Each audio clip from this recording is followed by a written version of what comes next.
अपने चिंतन की धारा बदल दो। रोग चिंता का मिट जाएगा, कर तपस्या करो याद शिव को, दिल को आराम मिल जाएगा।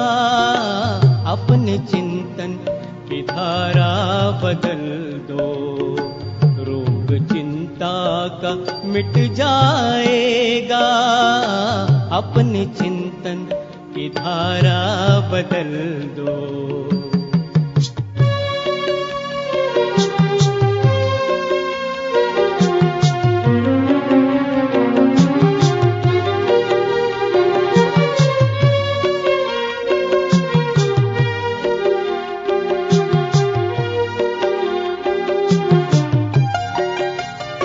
जिंदगी की इमारत बनी है, ख्याल जैसा भी तुमने किया है।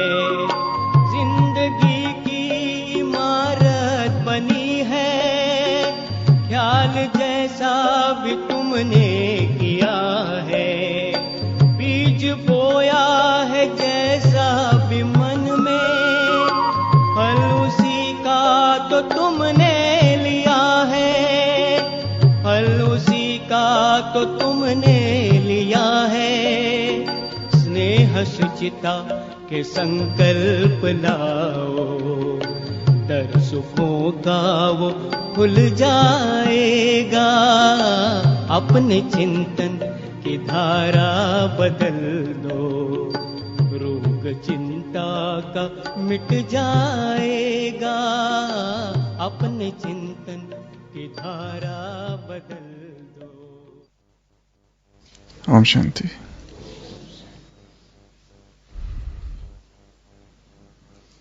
पौराणिक काल की एक काल्पनिक कहानी है, जिसमें वर्षा का देवता इंद्र सभी किसानों से रुष्ट हो जाता है और वो कहता है अब मैं पानी नहीं बरसाऊंगा। सारे किसान इंद्र के पास जाते हैं, याचना करते हैं। वो कहता है नहीं, चाहे कुछ भी कर लो, अगले 12 वर्ष तक मैं पानी नहीं बरसाऊंगा। फिर भी बहुत अनुनय विनय करते हैं तो वह कहता है कि हाँ बजाऊंगा, यदि शंकर जी अपना डमरू बजाए तो, नहीं तो नहीं। और वो गुप्त रीति से प्राइवेट मीटिंग शंकर जी के साथ उनको बोल देता है कि अगले 12 वर्ष आपको डमरू नहीं बजाना है। ये किसान लोग आपके पास आएंगे परंतु नहीं बजाना। तो सारे किसान पहुंचते हैं शंकर जी के पास और कहते हैं प्लीज। शंकर जी कहते हैं नो, मैं तो नहीं बजाऊंगा, अगले 12 वर्ष में डमरू नहीं बजाऊंगा। तो सारे किसान बहुत उदास हो जाते हैं, वापस लौट जाते हैं। एक किसान होता है, वो हल चलाता है, बीज बोता है और अपनी खेती में काम करते रहता है। बाकी सभी किसान हंसते हैं उसके ऊपर, फिर भी वो काम करना छोड़ता नहीं है और 3 साल तक काम करते रहता है। फिर बाकी किसानों से रहा नहीं जाता, सब लोग आते हैं, कहते तुम क्यों व्यर्थ परिश्रम कर रहे हो, जबकि पता है कि अगले 12 वर्ष तक बारिश तो आने वाली नहीं है, क्यों कर रहे हो ये सब, छोड़ दो। वो किसान कहता है कहीं ऐसा ना हो जाए कि 12 वर्ष जब पूरे हो जाए और वर्षा जब आए तब तक मैं किसानी भूल जाऊं, खेती करना ही भूल जाऊं। इसके लिए मैं खेती करते रहूंगा अपने अभ्यास के लिए, प्रैक्टिस के लिए, और मुझे तैयार रहना है, इसके लिए मैं करते रहूंगा। और ये बात पार्वती सुन लेती है और जाकर सीधा शंकर जी के कान में बता देती कि देखो ऐसा है, आपका क्या होगा, 12 वर्ष के बाद आप भी डमरू बजाना भूल जाओगे। तो शंकर जी एकदम टेंशन में आ जाते हैं। वो कहते हैं अच्छा, और सीधा डमरू बजाना चालू करते हैं और वर्षा हो जाती है। तो अभ्यास को छोड़ना नहीं है। रसरी आवत जात है, सिल पर पड़त निशान। और अभ्यास एक ऐसी चीज है कि जब अभ्यास व्यक्ति करते रहता है, करते रहता है, करते रहता है, तो वो क्या बन जाती है? आदत बन जाती है, और वो नेचर बन जाता है। और वो नेचर कैसा हो जाता है? नेचुरल हो जाता है। सुबह की साकार मुरली का वरदान क्या था? किसको नेचुरल नेचर बना दो? जो नेचुरल नेचर होता है वो स्वतः काम करता है। तुम्हें कुछ करना नहीं पड़ता, बोलना नहीं पड़ता, स्वतः काम करता है, क्योंकि वो अवचेतन मन का हिस्सा हो चुका होता है। स्वभाव कहो, प्रकृति कहो, नेचर कहो, हैबिट कहो, आदत कहो, ये सब सबकॉन्शियस माइंड के लेवल पर काम करने वाली चीजें हैं। तो बाबा ने कहा किसको अपना नेचुरल नेचर बना दो? विशेष आत्मा की विशेषता का। जो तुम्हारा पुराना जन्म था उसकी नेचर क्या थी? साधारणता। और ये जो नया जन्म है, ये जो मर्जी हुआ जन्म है, इसकी जो नेचुरल नेचर है वो है विशेषता। और यदि किसी चीज को नेचर बनाना है तो क्या आवश्यकता है?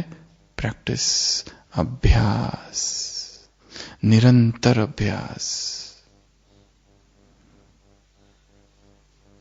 किसी संगीतज्ञ ने कभी कहा,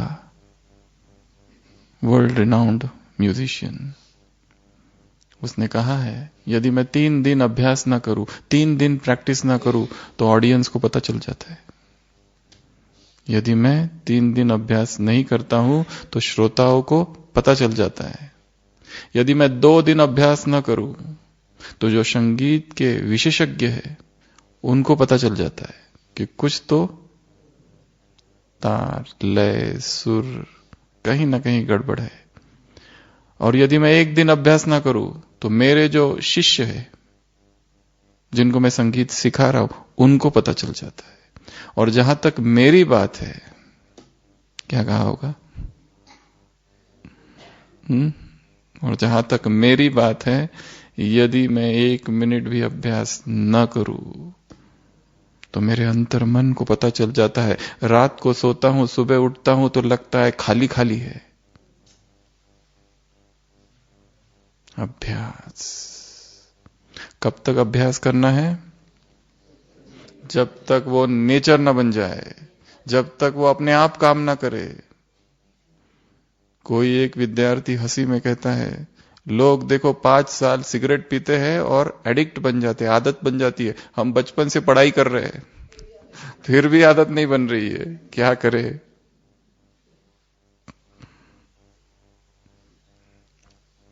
अभ्यास, निरंतर अभ्यास, सतत अभ्यास करते जाना, करते जाना, करते जाना। तब तक करते जाना जब तक आदतन कर्म ना हो जाए, वो हैबिचुअल ना हो जाए, इतना सहज पुरुषार्थ हो जाए वो। जैसे जिसकी आदत होती है, कुछ उसको अभ्यास करना पड़ता है, स्वतः होता है, वो ऑटोमेटिक होता है। उसी तरह इस ब्राह्मण जीवन में भी वरदान में कहा विशेषता को अपना नेचर बना दो। तो नेचर, नेचुरल। तो आज की क्लास में नेचुरल नेचर इस टॉपिक पर हम थोड़ी सी चर्चा करेंगे। तो इस ब्राह्मण जीवन में ऐसे कौन से अभ्यास है जिनको अपनी हमें नेचुरल नेचर बना देनी है? तो ऐसी कुछ बातें हम देखेंगे। कुछ बातें ज्ञान की, कुछ बातें योग की, कुछ बातें धारणा की, और कुछ बातें सेवा की। ऐसी 16 बातें देखेंगे जिसकी हमें अब जिसका अभ्यास करना है, जिसकी रोज प्रैक्टिस करनी है, क्योंकि जिस चीज की प्रैक्टिस हो जाती है उसमें वो एक शक्ति बन जाती है, वो एक पावर बन जाती है। जैसे सुर होते हैं संगीत के, उनमें बड़ी शक्ति होती है सुरों में। उसी तरह छोटे छोटे अभ्यास से जो बड़ा अभ्यास बन जाता है उसमें भी शक्ति होती है, और यदि वो लयबद्ध है तो बहुत ज्यादा शक्ति होती है। इसीलिए आर्मी में एक नियम है, जो लोग सिक्योरिटी फोर्सेस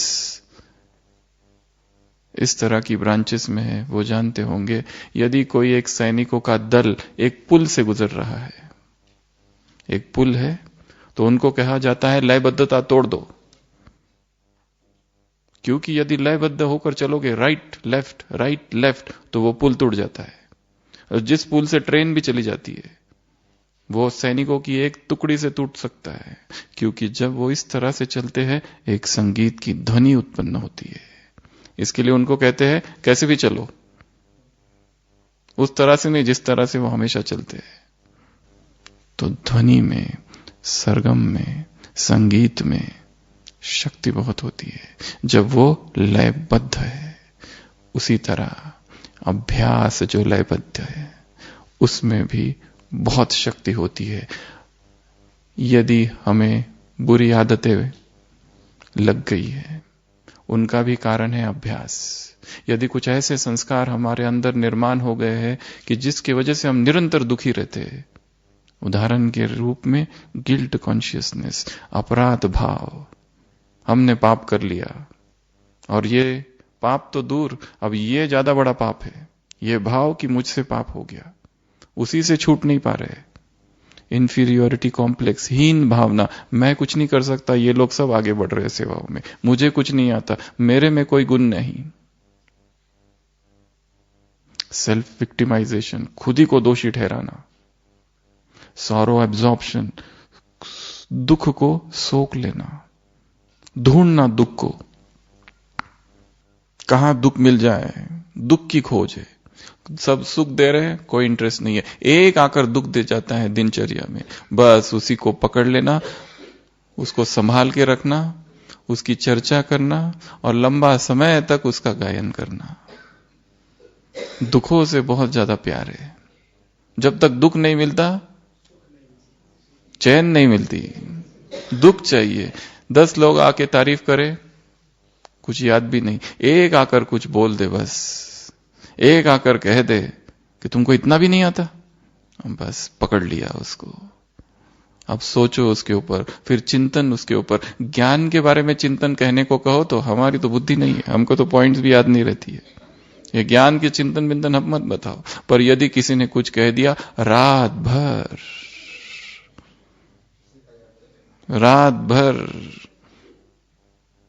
प्रकांड पंडित बन जाते हैं चिंतन के।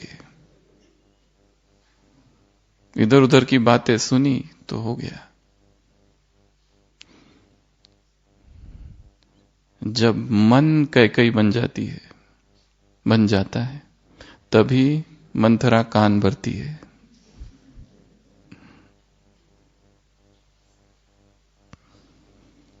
तो सबसे पहली बात, ज्ञान के संबंध में 5 चीजें हैं जिनको अपना स्वभाव बना देना, ओरिजिनल नेचर बना देना, आदत ऐसी बना देना कि वो इतनी पक्की हो जाए। अंग्रेजी में शब्द है मुरली, 5 शब्द है, MURLI। जब भी मुरली सुनो, ये मुरली शब्द याद रखना। जब भी मुरली पढ़ो तो ये शब्द याद रखना। सबसे पहला है M अर्थात मनन। केवल मुरली सुनने से कुछ नहीं होगा, केवल मुरली की पॉइंट्स नोट करने से कुछ नहीं होगा। गए मुरली क्लास में, पॉइंट्स नोट कर ली, डायरी बंद हो गई, इससे उन्नति नहीं होगी। ज्ञान अर्थात प्रकाश, ज्ञान अर्थात अनुभूति, ज्ञान अर्थात समझ। क्या करना है? मुरली की पॉइंट्स का मनन करना है। जैसे सुबह की साकार मुरली, किस प्रोग्राम की बात की बाबा ने? घर जाने के प्रोग्राम की बात की। कितना अच्छा टॉपिक है चिंतन का। वो काल तो एक को ले जाता है, महाकाल सबको ले जाता है। कितनी सुंदर पॉइंट है चिंतन की। एक टिक न मिले दूसरी टिक से। कैसा वंडरफुल ड्रामा है, नाटक है। कितनी अच्छी पॉइंट है चिंतन की। चिंतन की पॉइंट निकालनी है। रॉयल आत्मा अर्थात किससे खेलती और किससे नहीं खेलती, चिंतन करना है। मुरली में तो एक बात लिखी है, ऐसी 10 बातें निकालनी है। रॉयल आत्मा किससे खेलती है और किससे नहीं खेलती, चिंतन उठाना है। केवल स्लोगन लिख लिया डायरी में और याद कर लिया थोड़ा बहुत, इससे कुछ नहीं होगा। रॉयल आत्मा अर्थात किससे वो नहीं खेलती। मैं किससे खेल रहा हूं, अतीत की दर्दनाक यादों के साथ अब तक खेल रहा हूं। क्या यह रॉयल आत्मा की निशानी है? या चिंताओं में ग्रस्त हूं, या भविष्य की अनसर्टेनिटीज, इनसिक्योरिटी, असुरक्षा, क्या यह रॉयल आत्मा की निशानी है? मिट्टी से खेल रहा हूं, देहभान। तो क्या करना है मुरली का? मनन करना है। पॉइंट्स बहुत लिख ली, अब केवल टॉपिक लिखना चालू करो। मुरली सुनते समय क्या लिखना है? केवल टॉपिक्स। टॉपिक 1, 3/4 सुख, 1/4 दुख, बस इतना लिख के छोड़ दो। क्योंकि सारे दिन भर उसके ऊपर सोचना है, और जब जब फिर समय मिले दिनचर्या में, फिर उसके बारे में सोचना है। समय कब मिलेगा? किसी का इंतजार कर रहे, बस के लिए वेट कर रहे, यहां से पांडववन जा रहे, नीचे जा रहे, या कमरे में है, अभी सोने को है, उस समय, वो समय है चिंतन का। अलग से किसी को कोई समय नहीं मिलेगा। कोई कहेगा कि मुझे छुट्टी दे दो सेवाओं से, 10 दिन में अच्छा एकदम महान चिंतक बन जाता हूं, चिंतक बन के ही निकलूंगा, बस टाइम दे दो। ऐसा कभी होगा? कभी नहीं होगा। वही सेवाएं चलती रहेगी, वही सेवा केंद्र पर सारी सेवाएं चलती रहेगी, मधुबन में सेवाएं चलती रहेगी, वही हलचल होती रहेगी, वही ब्राह्मणों के संस्कारों की टक्कर होती रहेगी, सारे हिसाब किताब चुकतू होते रहेंगे। उस हिसाब किताब के बीच चिंतन की धारा बहती रहे। अपनी चिंतन की धारा बदल दो। तो क्या करना है? सबसे पहली बात, मनन। लक्ष्य रखना है कि मैंने आज की मुरली से किस टॉपिक पर मनन किया। कोई तो एक टॉपिक हो जो उस पर मुझे मनन करना है। रॉयल आत्मा की निशानियां, ऐसे लिखना अपनी डायरी पर, जो कि सारे दिन भर उस पर काम करना है। फिर एक तो मुरली में आ गई, बाकी मुझे निकालनी है। ड्रामा की क्या क्या विशेषता है, केवल एक ही शब्द लिखना, वंडरफुल नाटक, बस। मुरलियां बहुत लिख ली, कितनी डायरियां भरती होगी। जो पुरानी डायरिया है वो कभी खोल के देखी क्या? टाइम ही नहीं है। रोज तरावटी नया माल आ जाता है, चौप चीनी, नया वखर।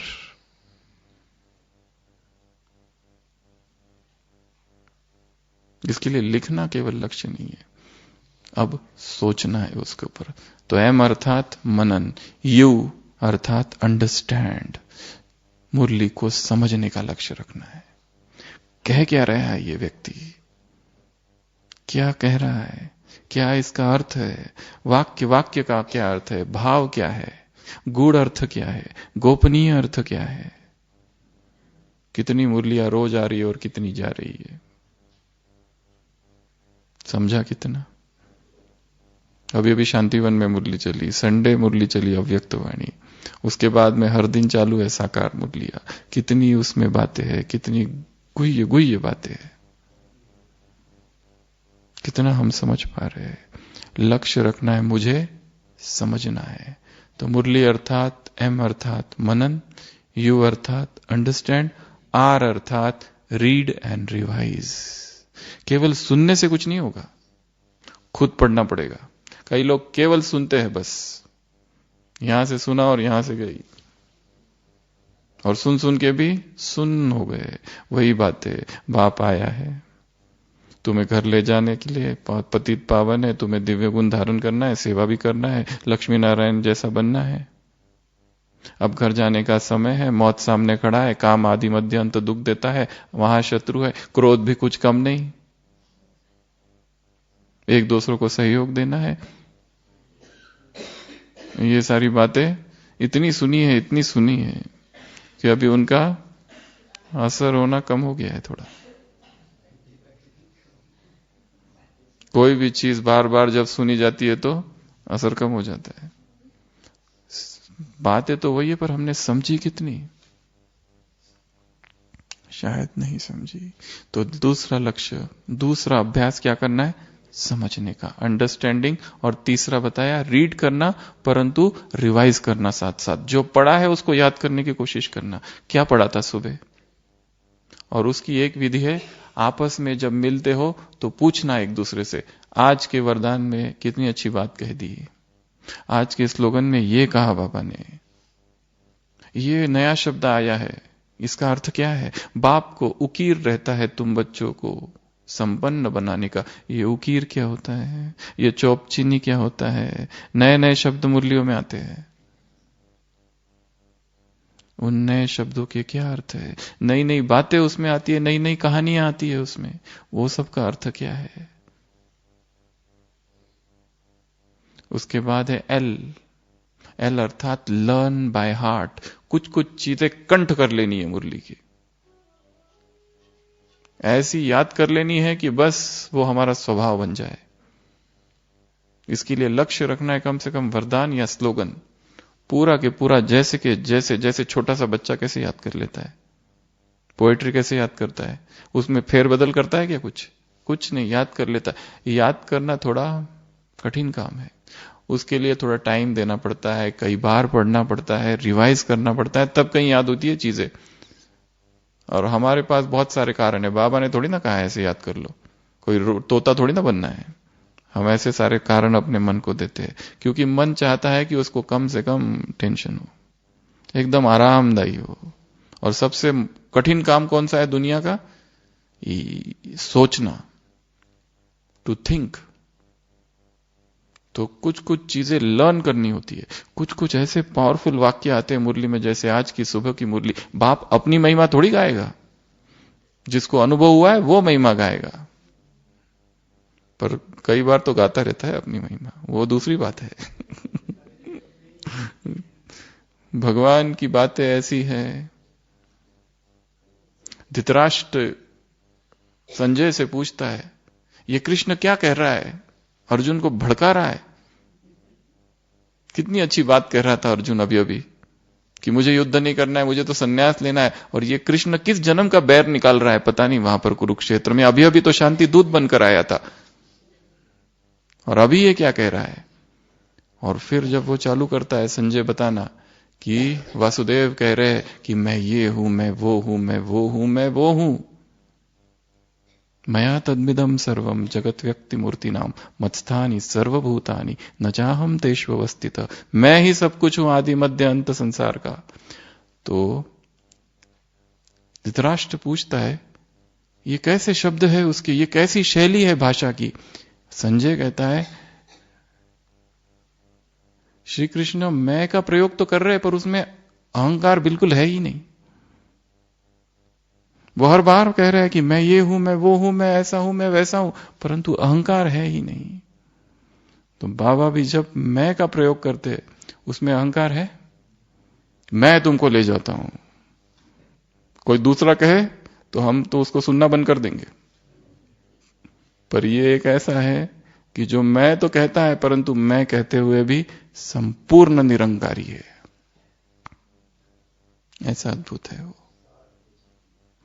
तो एल अर्थात लर्न बाय हार्ट, और आई लास्ट इम्बाइब। इम्बाइब अर्थात धारण करना। मुरली को क्या करना है? सुनते सुनते ही धारण करना है। मुरली को क्या करना है? पढ़ते पढ़ते ही धारण करना है। पढ़ना बहुत जरूरी है, केवल सुनने से काम नहीं होगा। हर एक लक्ष्य रखे, कम से कम 2 बार मुरली पढ़नी है 24 घंटे में, 1 बार सुननी और 2 बार पढ़नी।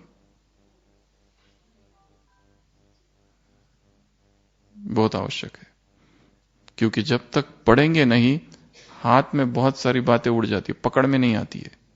पकड़ना है उसको। तो ज्ञान की ये 5 बातें याद रखनी है, जिसका अभ्यास करना है, जो नेचुरल हो जाए। सबसे पहला मनन करना, दूसरा समझना, तीसरा पढ़ना, उसको रिवाइज करना। रिवाइज कैसे करेंगे? दिनचर्या में मन ही मन रिवाइज करना, या कोई ऐसा इंटरेस्टेड व्यक्ति दिखे, कोई ब्राह्मण जिसको ज्ञान योग में इंटरेस्ट है, रुचि है, उससे डिस्कस करना, उसको पूछना, उससे बताना। फिर कुछ बातें कंठ कर लेना, लर्न बाय हार्ट। उसमें से वरदान और स्लोगन, या तो महावाक्य या तो प्रश्न और उसका उत्तर, कुछ ना कुछ तो ले लेना, जो कई बार पढ़ना, फिर थोड़ी देर के बाद आंखें बंद कर उसको याद करने की कोशिश करना, क्या पढ़ा। और लास्ट, धारण करते जाना। धारण करना अर्थात मुरली में आया तुरंत संकल्प कर लेना कि आज से ये करेंगे। मुरली में आया, ऐसा है, मुरली में आया, कल की मुरली में था, देवताओं का भोजन बड़ा ही रॉयल नहीं, सूक्ष्म होता है। अपनी खाने की आदतों को चेक करना, कहीं दिन भर खाऊं तो नहीं करते रहता हूं, सुनते सुनते ही चेक करना, सारी बुद्धि किचन में तो नहीं है। उठता हूं, मुरली पूरी होते ही संकल्प आता है, आज क्या होगा। सेवा पूरी की, दोपहर में वही संकल्प भोजन का, शाम को वही संकल्प, रात को वही संकल्प, दिन रात घूमता रहता है। भोजन बीच में, मन उसके इर्द गिर्द, और थोड़ा बहुत ज्ञान योग। मुरली पॉइंट आई, तुरंत चेक करना। तो ये 5 बातें ज्ञान की। फिर योग की 4 बातें, BA बाबा। पहला, बार बार बाबा का आह्वान करना दिनचर्या में, इसकी आदत डाल देनी है। छोटे छोटे कार्य करते समय क्या करना, बाबा आ जाओ। किचन में सेवा करने जा रहे हैं, बाबा आ जाओ। छोटी मोटी सेवा करने जा रहे हैं, छोटी मोटी तो कुछ है नहीं, सभी महान ही है, पर जो भी कार्य करने जा रहे हैं, बाबा आ जाओ। आह्वान करना। कब आह्वान करना? एक बार नहीं, बार बार आह्वान करना, और कर्म के समय आह्वान करना, दिनचर्या में आह्वान करना, बार बार आह्वान करना। पहला बी। उसके बाद है योग में दूसरा अभ्यास जो करना है। यह केवल लिखने की बात नहीं है, प्रैक्टिस करने की बात है, नहीं तो भूल जाएंगे। जैसे शंकर जी को टेंशन हो गया था कि मेरे डमरू बजाना भूल गया तो क्या हो जाएगा, फिर उसने तुरंत बजा दिया। वैसे ये भी चीजें रोज प्रैक्टिस करने की है। बार बार बुलाना, बार बार आह्वान करना। भक्तों को जैसा नहीं बुलाना है, प्यार से और अधिकार से बुलाना है, आ जाओ, तो वो आ जाएगा। दूसरा है अमृत वेला। इस ब्राह्मण जीवन का फाउंडेशन क्या है? अमृत वेला। और उस दिन भी कहा था, पुरुषार्थ सुबह जल्दी उठने का नहीं करना है। क्या करना है? रात को जल्दी सोने का पुरुषार्थ करना है। और रात का जो समय होता है, बड़ा ही मायावी समय होता है सोने के पहले का, जहां पर मोबाइल, इंटरनेट और सोशल मीडिया और टीवी ये सब खींचने वाला है। ये सबको एक तरफ करके जल्दी सो जाना, इस लक्ष्य के साथ कि जब हम उठेंगे तो मन फ्रेश रहेगा। सारा संसार तब सोया हुआ है और हम जागे हुए हैं। कैसे प्रकंपन है प्रकृति में, वायुमंडल कैसा शुद्ध है। ऐसे शुद्ध वायुमंडल में 5 मिनट भी कोई अशरीरी हो जाए तो अथाह शक्ति उसमें भर जाएगी। कोई सोचे मेरे जीवन में बहुत समस्या है, चलो मैं सोचता हूं, रात को 10 बजे सोचना चालू किया, 12 बजे तक कुछ मिला? शायद कुछ नहीं। अच्छा होता कि जल्दी सो गए होते 9 बजे, तो सुबह आंख खुल जाएगी 2-2:30 बजे, तो ऊपर से ऐसी कुछ टचिंग हो जाएगी, ऐसा प्रश्न का उत्तर मिल जाएगा जो आज तक नहीं मिला। क्योंकि संपूर्ण सत्य वो परमात्मा है, वो संपूर्ण सत्य है और सभी प्रश्नों का उत्तर है। सबसे बड़ा उत्तर वही है। जो उत्तर हमें कोई भी व्यक्ति नहीं दे सकता, वही देगा। अमृत वेला। तीसरी बात, बार बार शुक्रिया करना। किसका? बाबा का। किस लिए शुक्रिया करेंगे? कि ये उसका काम ही है। ये उसका कर्तव्य है, शुक्रिया करने की क्या बात है? वो कहता है ना मैं तो आया हूं, ये मेरी ड्यूटी है। दोनों बातें मुरलियों में आती है। बाबा कभी कहते हैं तुमने मुझे, ये मत समझना कि तुमने मुझे बुलाया इसलिए मैं आया हूं, मेरी ड्यूटी है इसलिए मैं आता हूं। और कभी कहते तुमने मुझे जन्म जन्म पुकारा इसलिए मैं आया हूं। दोनों बातें कहता है वो। परंतु क्या करना? अहोभाव, धन्यवाद का भाव, ग्रेटिट्यूड का भाव। ये भावना हमें उस परमात्मा से जोड़े रखेगी। हे प्रभु धन्यवाद। भक्ति मार्ग में भी उसका धन्यवाद करते। जो लोग भगवान को बहुत ज्यादा मानते नहीं है वो भी थैंक्स गॉड कहते हैं। जैसे एक सभा चल रही थी विदेश में, जहां पर एक व्यक्ति सामने आया जो कि नास्तिक था, और उसने प्रूव कर दिया, प्रमाणित कर दिया कि भगवान होता ही नहीं है, कुछ व्यर्थ है, ये सारी कल्पना है, ये सारे धर्म व्यर्थ है, भगवान कुछ है ही नहीं। सारा कोटेशन दिया इधर उधर का। और जब उसने सक्सेसफुली ये कर दिया और उसे बड़ी खुशी हुई, और लास्ट में उसने कहा थैंक गॉड, आखिर मैंने प्रूव कर ही दिया कि तू नहीं है। तो ये थैंक गॉड जो है ये हमारे अंतस चेतना में समाया हुआ है वास्तव में, इससे हम छूट भी नहीं सकते। हमारा प्राकृतिक स्वरूप है, हम उससे जुड़े हुए हैं, वो हमारा है, हम उसके हैं। इसके लिए धन्यवाद तेरा इस नवजीवन के लिए, धन्यवाद इस ब्राह्मण जीवन के लिए। पहले किस नर्क में पड़े हुए थे, कब उठते थे, कब खाते थे, क्या पीते थे, क्या देखते थे, किन पार्टियों में जाते थे, कैसा समय बर्बाद करते थे, किस तरह के दोस्त थे, और क्या विचार चालू रहते थे मन में। अब कैसे शुद्ध विचार है। अब की दिनचर्या देखो कैसी, उठना कब और उठते ही करते क्या है। मुलाकात किससे होती है? सुबह सुबह स्वयं भगवान आकर मिल जाता है। दिनचर्या कैसी श्रेष्ठ है, कितने महान है। इसके लिए जो शांतिवन मुरली चली थी, बाबा ने कहा स्वमान को मत भूलना, तुम कौन हो इसको मत भूलना। फर्स्ट रचना हो, नंबर 1 बच्चे हो, ताज तख्त और तिलकधारी हो, ढेर सारे सम्मान दिए। सम्मान तो बार बार क्या करेंगे? बाबा का शुक्रिया, बाबा थैंक यू, धन्यवाद, शुक्राना। उसके बाद में चौथा अभ्यास अटेंशन, BABA, बार बार आह्वान करना, अमृत वेला, बार बार शुक्रिया और अटेंशन। किस पर अटेंशन? दूसरों पर। कौन सो रहा है, कौन किधर गिर रहा है, किसका मोबाइल बजा, किसका मोबाइल बजा, इसको देख लेता हूं, इसकी क्लास बाद में होगी। एक बार ऐसे ही हुआ, हम अमृत वेला कर रहे थे मेडिटेशन हॉल में, और सामने कोई माता या कोई बहन आके बैठ गई, शायद पहली बार ही आई होगी मेडिटेशन माधुबन में। अमृत वेला 4 और 4:45 के बीच में 3 और 4 बार उसका मोबाइल बजा।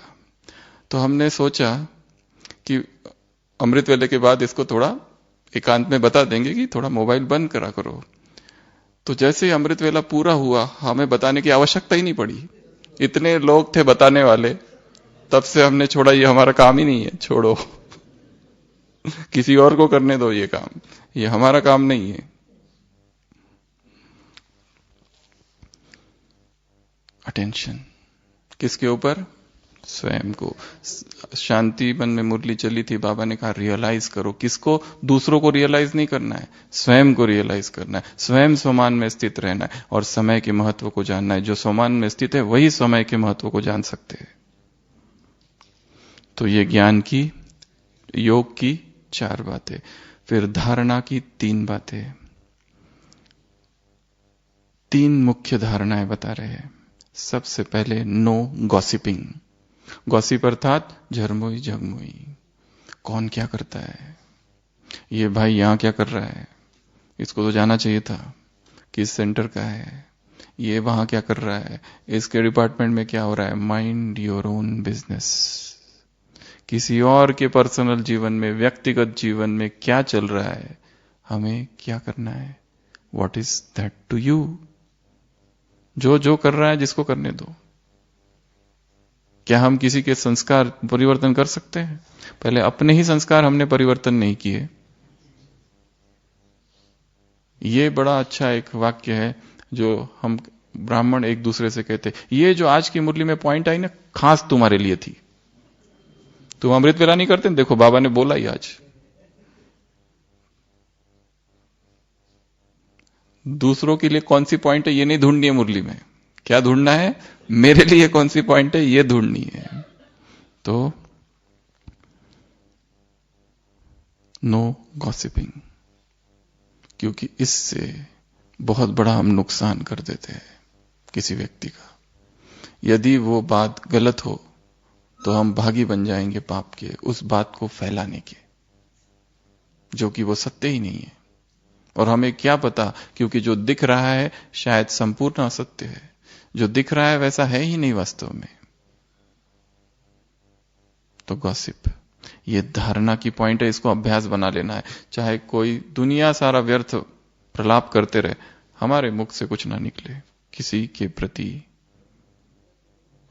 कितना भी कोई नेगेटिव हो, पर हमारे मुख से नहीं निकलना चाहिए। हमें हिस्सेदार नहीं बनना है उसमें। ये पहली बात। दूसरी बात, डिजिटल डिटॉक्स, ये धारणा है। डिजिटल वर्ल्ड इतना डूब गए हैं उसमें कि दिन रात व्हाट्सएप, इंटरनेट, वीडियोस, यही माया के प्रवेश द्वार भी बन जाते हैं। और यदि इनका प्रयोग करना भी है तो वो केवल और केवल ज्ञान के लिए, सेवा के लिए, बस। क्लास सुनो, मुरली पढ़ो, उसमें से अननेसेसरी सर्फिंग, बिना पर्पस के इंटरनेट पर जाना, अर्थात आत्मघात। यदि कोई लक्ष्य है कि हां ये पॉइंट आई मुरली में, नवलखा हार क्या होता है, वो ढूंढना है तो ढूंढो और वापस आ जाओ। संडे की मुरली में था, तुम बाप के गले का हार, वो। अगर कुछ मुरली की बातें ढूंढनी है तो ठीक है, कुछ ज्ञान के संबंधित बातें ढूंढनी है तो ठीक है, कुछ सेवा के संबंध बातें ढूंढनी है तो ठीक है। व्यर्थ ही चले जाना, कहां से कहां टाइम वेस्ट और पहुंच जाती है आत्मा। इसके लिए डिजिटल डिटॉक्स, डिटॉक्स अर्थात वो लोग नेचुरोपैथिक केंद्र पर जाते हैं, जूसेस वगैरह पीते हैं, वहां पर कहते हैं टॉक्सिन्स जो है वो सब निकल जाएगा। ये डिजिटल टॉक्सिन्स भी बहुत घुस गया है, उससे भी थोड़ा सा जितना डिटॉक्सिफिकेशन की आवश्यकता है। तो ये दूसरी बात। और तीसरी धारणा की पॉइंट है मौन, एकांत और अंतर्मुक्ता। सारी दिनचर्या में इसका अभ्यास करना, इतना अभ्यास कि ये नेचुरल नेचर हो जाए। व्यर्थ हमें बोलना ही नहीं है कुछ। जितना हो सके मौन में रहकर बाबा की याद में रहना, जितना हो सके अंतर्मुखता की गुफा में बैठना, जितना हो सके एकांत में चले जाना। ज्ञान सरोवर के इस परिसर में कितना एकांत है, कितनी ऐसी जगह है जहां पर एकांत में बैठकर प्रकृति के दिव्य सानिध्य में, इस अनुपम अनूठी प्रकृति के बीच बैठकर चिंतन करना।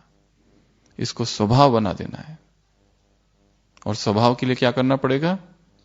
अभ्यास, अभ्यास, अभ्यास, अभ्यास, अभ्यास, निरंतर अभ्यास।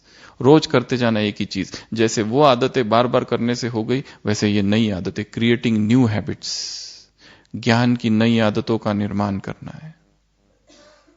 समय है, म्यूजियम में जाओ, वहां समझाना चालू करो। ग्रुप्स आते हैं, पार्टियां आती है, उनको बताना चालू करो। बिजी रखना अपने आप को। तो ये 3 धारणाएं।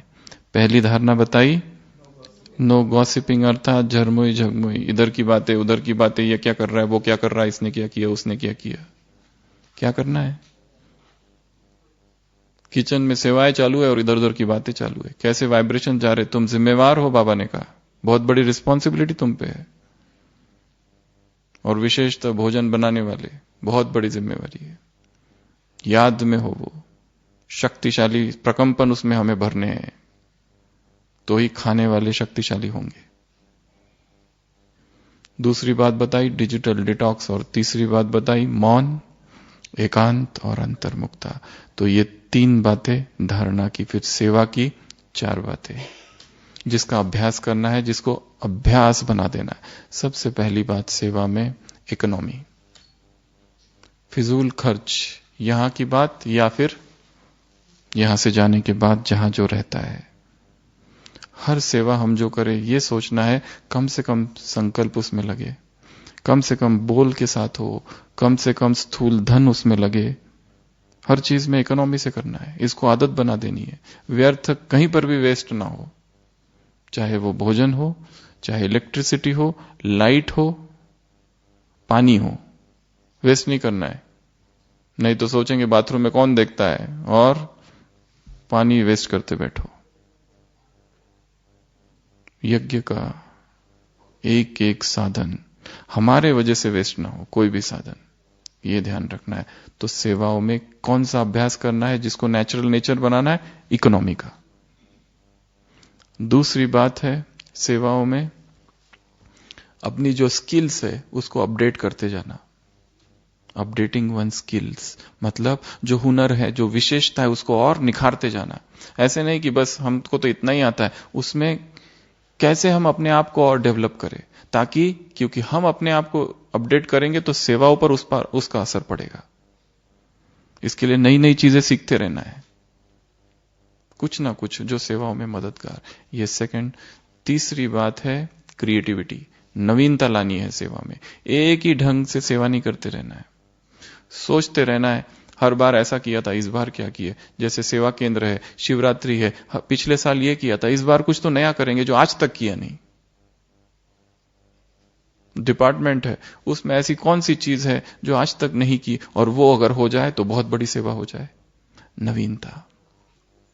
तो ये तीसरी बात, नवीनता को अपना स्वभाव बना देना, नवीनता को नेचुरल नेचर बना देना, नवीनता का निरंतर की प्रैक्टिस करते रहना। और चौथी बात है सेवाओं में, ये सबसे महत्वपूर्ण है, इसमें 5 S है। सबसे पहला श्रीमत। जो सेवाएं हम करें वो कैसी हो? श्रीमत अनुसार। श्रीमत को छोड़कर किसी को सुख देने के लिए वो सुख नहीं मिलता है, उसको उससे डिससर्विस ही होती है। दूसरा एस सोल कॉन्शियसनेस।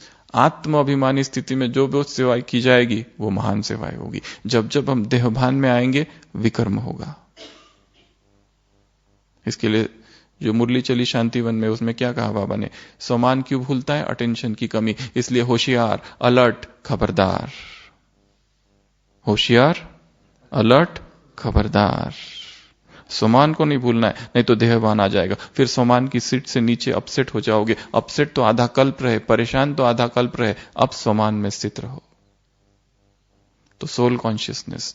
तीसरा सुप्रीम सोल कॉन्शियसनेस, अर्थात बाबा की याद। जो भी सेवा याद में की जाएगी कभी विकर्म नहीं होगा, पाप नहीं होगा, वो पुण्य ही होगा। और चौथा सेल्फलेस, अर्थात निस्वार्थ। सेवाएं करो और निस्वार्थ निष्काम करते जाओ सेवाओं को। उसमें कोई दिखावा, कोई आडंबर, कोई ढोंग, ये सब ना हो। सेवा कर ली बस, फुल स्टॉप, अब उसका कोई वर्णन नहीं, हो गया हो गया। और 5वीं बात सरेंडर। सरेंडर अर्थात समर्पण भाव से वो सेवा की जाए, तन मन धन लगाकर वो सेवा की जाए। तो इसका भी अभ्यास करना है। सेवा कर ली, सौंप दिया बाबा को, बस अब कोई चिंतन नहीं। तो ये कितनी बातें हो गई? 16।